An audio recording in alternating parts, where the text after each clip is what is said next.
That's right. Yeah, live here in Sunset Park. As I said, for the last couple of hours here, there are several schools in this area, so people were on their way to school when this happened. You see there's a school behind me here. That's on lockdown. There's a school on the other side that's on lockdown as well. They've got a crush of police here trying to figure out where the suspect is.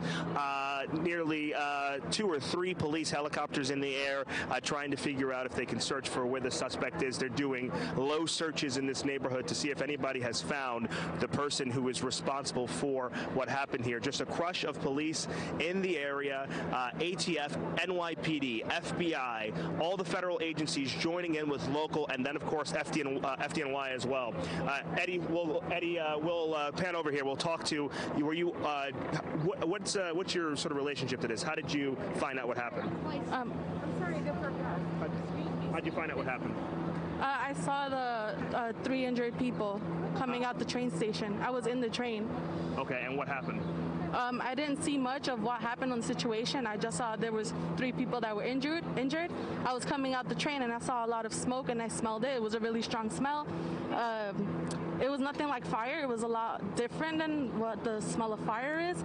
And I saw maybe a 16-year-old kid. He was sitting on the steps coming out the train station, and he had a bullet in his knee. And what'd you make of that? What were you thinking? I was speechless as I am now.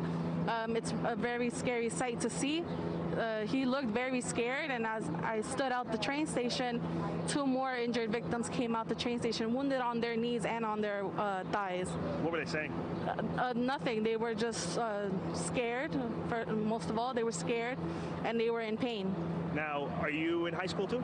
No. I was dropping off my brother off of school around here. And you heard that the school is on lockdown? Yes. My brother's school is currently on lockdown.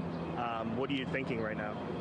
Hopefully they're not aware of what's happening, because that would be scary for a 4th grader to know.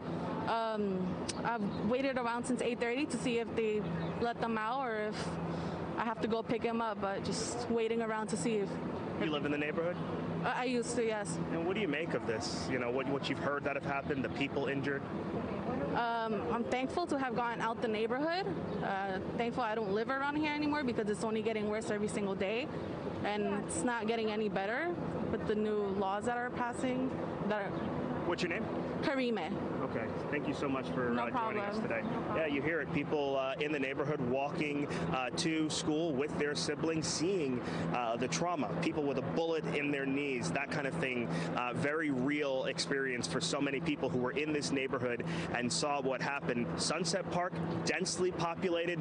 A lot of people live in this area, take the local subway to get to school. You know, as that mother was saying earlier, her kid goes to Sunset Park High School, and they live in Bay Ridge. So it's on a lot of people's minds today.